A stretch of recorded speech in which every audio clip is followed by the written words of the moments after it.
तो hello students, welcome to my channel. आज हम पढ़ेंगे a tale of two cities, जो कि लिखी गई है चार्ल्स डिकेन के द्वारा। ये एक हिस्टोरिकल नॉवेल है और इसकी जो सेटिंग प्लेस है वो है London and Paris during 18th century French revolution. The novel begins in 1775।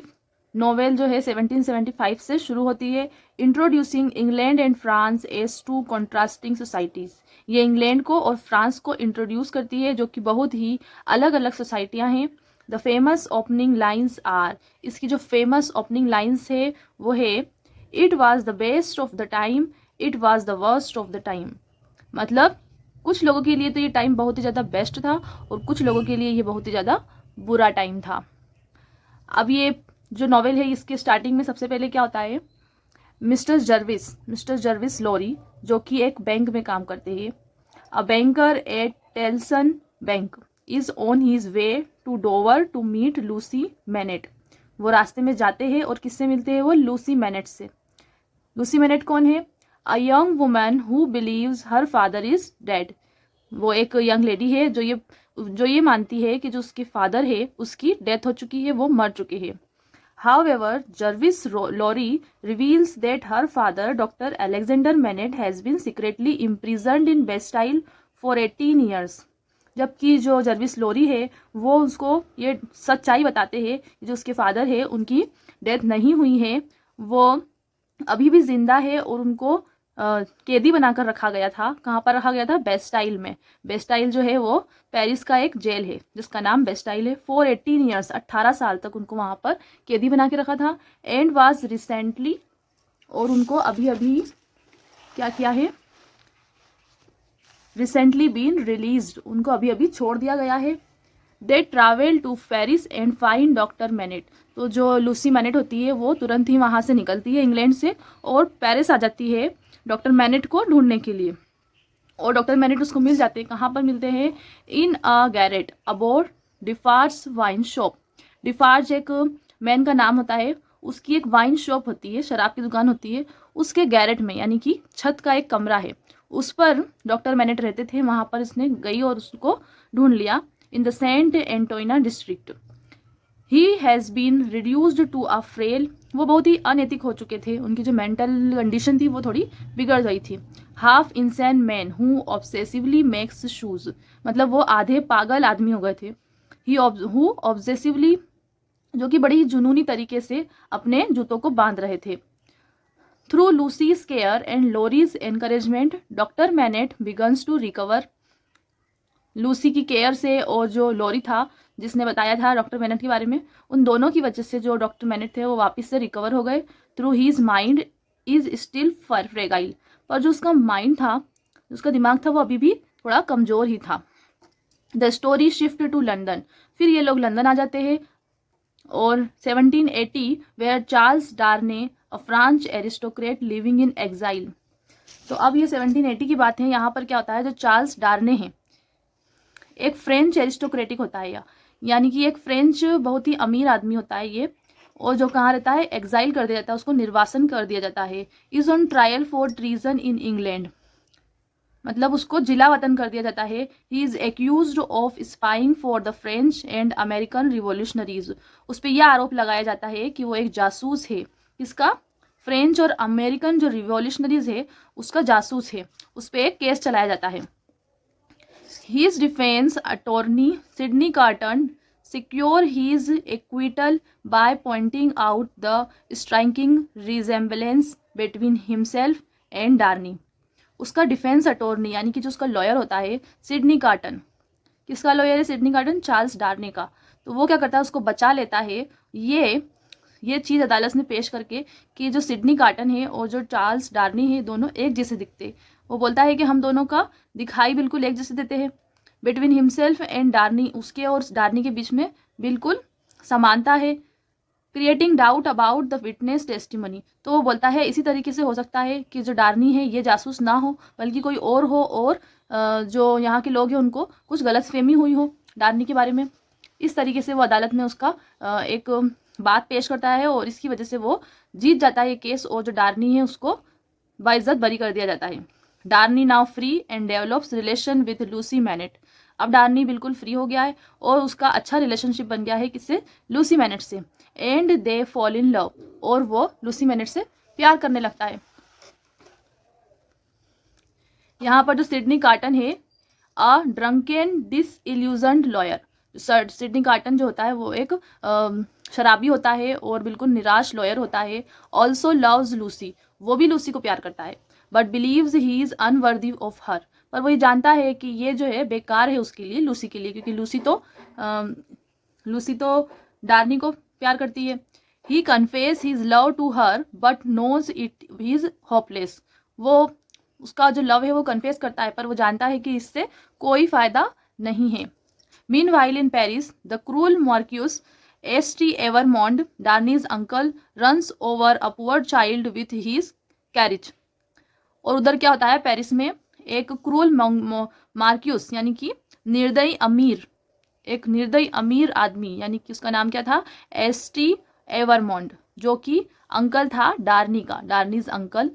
Runs over a poor child, वो क्या करता है, एक गरीब बच्चे के ऊपर उसकी सवारी को चढ़ा देता है, यानी कि उसकी सवारी, उस गरीब बच्चे का एक्सीडेंट हो जाता है उसकी सवारी से।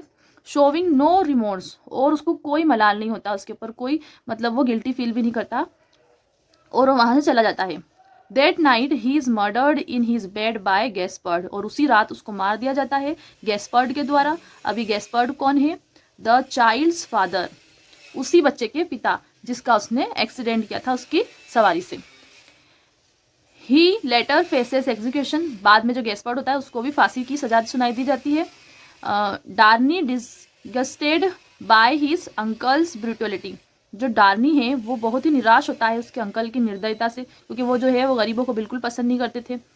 Renounce his aristocratic title and moves to England marrying Lucie, तो वो जो है वो त्याग देता है, छोड़ देता है उसकी जो अमीरी का जो टाइटल है, उसकी जो अमीर है, उसके जो पैसे हैं, उन सब को छोड़ के वो कहाँ चला जाता है, इंग्लैंड चला जाता है और लूसी से शादी कर लेता है। लूसी से शादी करने के लिए जाता है वो। In Paris madame Defarge along with her husband Ernest Defarge is secretly plotting the overthrow of French aristocracy। Paris में क्या होता है, जो मैडम डिफार्ज है वो उसके हस्बैंड के साथ सीक्रेटली एक प्लान बनाती है उखाड़ फेंकने का। किसको उखाड़ फेंकने का, फ्रेंच एरिस्टोक्रेसी को, यानी जो फ्रेंच अमीर है जो कि गरीबों के साथ अत्याचार करते हैं, उन लोगों को उखाड़ फेंकने का वो प्लान बनाती है कि इनको बिल्कुल जड़ से साफ कर दिया जाए। He needs a register to of who's marked for death in coming revolution। वो एक रजिस्टर बनाती है और उसके अंदर सब लोगों के नाम लिखती है कि हम इन सबको मार देंगे जो रिवॉल्यूशन हम लेके आएंगे उसके द्वारा।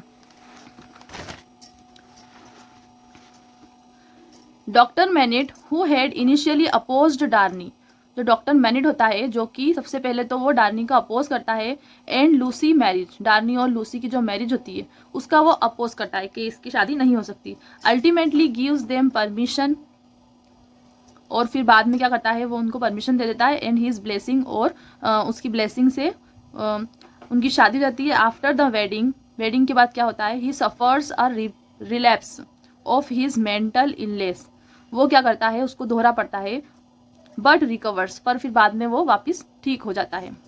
द फ्रेंच रिवॉल्यूशन इरप्ट, अब यहाँ पर जिस रिवॉल्यूशन की बात हो रही थी, जो मैडम डिफार्ज और उनके जो हस्बैंड थे जिसके लिए प्लानिंग बना रहे थे, वो फ्रेंच रिवॉल्यूशन था, और वो आ जाता है फ्रेंच रिवॉल्यूशन इन 1789 में, ये पेरिस में आया है, with the storming of the Bastille, और कहाँ पर हमला होता है, बेस्टाइल में हमला हो जाता है, ये पेरिस की जेल है। द डिफार्ज लीड द रिवॉल्यूशनरीज, और वो जो डिफार्ज होता है वो लीड करता है रिवॉल्यूशनरीज को, and madame Defarge exact vengeance on the aristocracy, और जो मैडम डिफार्ज होती है, जो डिफार्ज की वाइफ होती है, वो भी पूरी तरीके से बदला लेने के मूड में होती है अमीर लोगों से, एरिस्टोक्रेसी लोगों से। As the reign of terror begins, जो रेन ऑफ टेरर है यानी कि आतंक का शासन, डर का आलम हो जाता है सब दूर पेरिस में, और रेन ऑफ टेरर शुरू हो जाता है। Aristocrats are imprisoned and executed in the droves, बहुत सारे जो अमीर लोग होते हैं उनको बंदी बना लिया जाता है, जेल में डाल दिया जाता है और उनको फांसी दे दी जाती है। Darnay learning that his former family steward Gabelle has been imprisoned, Darnay को ये पता चलता है कि जो उसका फॉर्मर फैमिली स्टेवर्ड था, यानी कि जो उसका फैमिली का नौकर था, उसको गैबिली को हैज़ बीन इम्प्रिजन्ड, बंदी बना लिया गया है। ही रिटर्न्स टू पेरिस, तो फिर वो तुरंत इंग्लैंड से पेरिस जाता है टू हेल्प हिम, उसकी मदद करने के लिए। However he is arrested upon arrival, पर उसको जैसे ही वो वहां पर जाता है उसको अरेस्ट कर लिया जाता है, because he belongs to aristocratic family, क्योंकि वो भी एरिस्टोक्रेटिक फैमिली से बिलोंग करता था, वो भी अमीर परिवार का था। Lucie and doctor Manette travel to Paris to save Darnay, तो जो लूसी है डार्नी की वाइफ, उसको जब पता चलता है तो वो भी आती है पेरिस, और उसके पिताजी जो है वो भी पेरिस आते हैं डार्नी को बचाने के लिए। Doctor Manette reverted as a former prisoner, doctor Manette जो है उनका सभी लोग आदर करते थे, वहां सब उनको पहचानते थे क्योंकि वो प्रिजनर रह चुके थे बेस्टाइल में, बेस्टाइल की जेल में। ही टेम्पररीली सिक्योर डार्नेस रिलीज, वो डार्ने को कुछ समय के लिए बचा लेते हैं और जो डार्नी है वो छूट जाता है।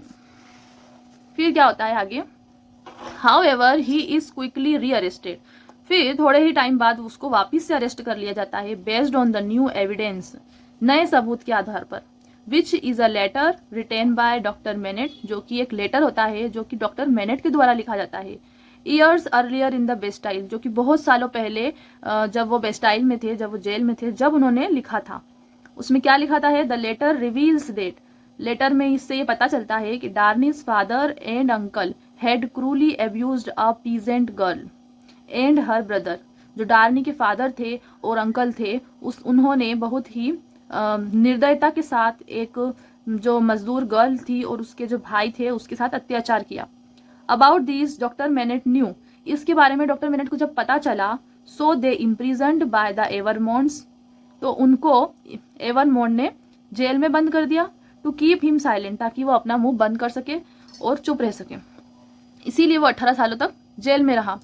दीज रिविलिशन डूम्स डार्नी, और इस रिविलिजन का जो है भुगतान किसको भरना पड़ा, डार्नी को भरना पड़ा, क्योंकि जो ये लोग थे ये इसी के फादर थे और इसी के अंकल थे, तो इसीलिए अब डार्नी है तो डार्नी को जेल में बंद कर दिया गया इसकी वजह से। He is sentenced to death, और उसको डेथ की सजा सुना दी गई। Madame Defarge seeking total vengeance wants Lucie and her daughter to be executed as well, अब जो मैडम डिफार्ज थी वो बहुत ही ज़्यादा बदला लेने के मूड में थी और वो चाहती थी कि डार्नी ही नहीं बल्कि जो लूसी है और उसकी जो बेटी है उसको भी जेल में डाल दिया जाए और उनको भी फांसी लगा दी जाए। She is revealed to be the surviving sister of the peasant family wronged by Evremondes, और वो ये भी रिवील करती है, ये भी सच्चाई बताती है कि जो वो सर्वाइवल पीजेंट थी, जो लड़की थी जिसके साथ बुरा हुआ था, जिसके साथ एवरमोंड ने बुरा किया था, वो खुद ही है।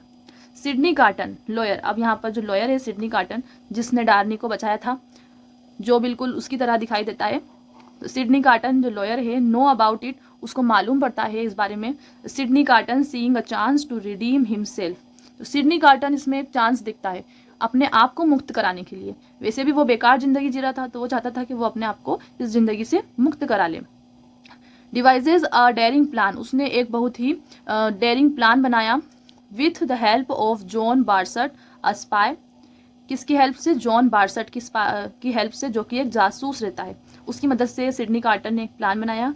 ही रिप्लेस डार्नी बाय हिमसेल्फ, उसने डार्नी को रिप्लेस कर दिया उसके द्वारा, यानी कि वो डार्नी की जगह पर जेल में चला गया और डार्नी को वहां से भगा दिया। डार्नी इज स्मगल्ड आउट, डार्नी वहां से बाहर निकल गया चुपके से। While carton sacrifice himself because of resemblance, जबकि कार्टन ने अपने आप को सेक्रीफाइस कर दिया, और वो इसीलिए कर पाया क्योंकि वो दोनों एक जैसे दिखते थे, किसी को पता ही नहीं चला कि ये डार्नी नहीं है बल्कि ये लॉयर है जो कि डार्नी की जगह पर आ गया। In a powerful final scene Carton is led to the guillotine, इस ही पावरफुल फाइनल सीन के साथ क्या होता है, कार्टन को गिलोटाइन में ले जाया जाता है। गिलोटाइन वो है जहां पर लोगों का सर कलम किया जाता है, गिलोटाइन से एक मशीन है जिससे लोगों का सर कलम किया जाता है।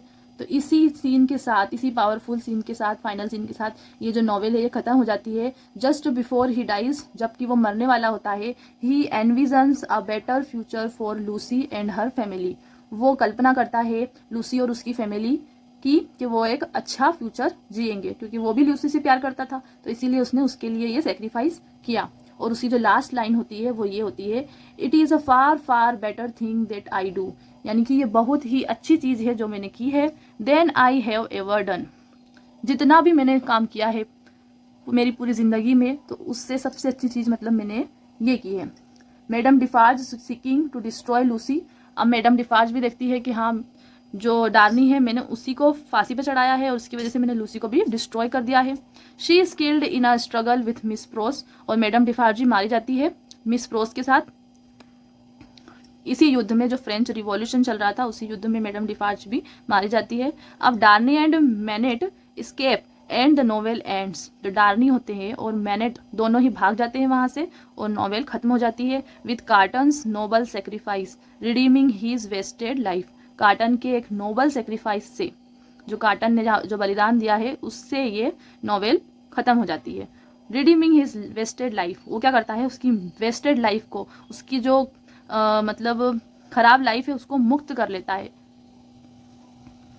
इसकी जो थीम थी इस प्ले की वो थी सेक्रीफाइस। इस नॉवेल के अंदर सेक्रीफाइस बताया गया है। रिवॉल्यूशन एंड क्लास स्ट्रगल, इसके अंदर रिवॉल्यूशन और क्लास स्ट्रगल बताई गई है। ड्यूअलिटी, यानी कि ड्यूअलिटी बताई गई, जैसे कि जो डार्नी थे और जो लॉयर था दोनों एक जैसे दिखते थे। एंड कॉन्ट्रास्ट, और कॉन्ट्रास्ट भी बताया गया, यानी अलग अलग चीज बताई गई। किसकी, सोसाइटी की जो सोच है उसका कॉन्ट्रास्ट बताया गया। दो सिटीज का कॉन्ट्रास्ट बताया गया, इंग्लैंड और पेरिस का। फेट एंड हिस्ट्री साइकिल, और भाग्य का भी बहुत बड़ा रोल है इस प्ले में। और हिस्ट्री की साइकिल भी बताई गई है कि हिस्ट्री में ऐसा रिवॉल्यूशन हुआ था, फ्रेंच रिवॉल्यूशन, उस पर यह नॉवेल लिखी गई है। तो यहाँ पर इस नॉवेल का समरी खत्म होता है। तो आपको कैसा लगा इस नॉवेल का summary, the tale of two cities, please comment करके बताएं। और अगर वीडियो पसंद आई हो तो हमारे चैनल को लाइक कीजिए, और अगर सब्सक्राइब नहीं किया हो तो प्लीज़ हमारे चैनल को सब्सक्राइब कीजिए। Thank you.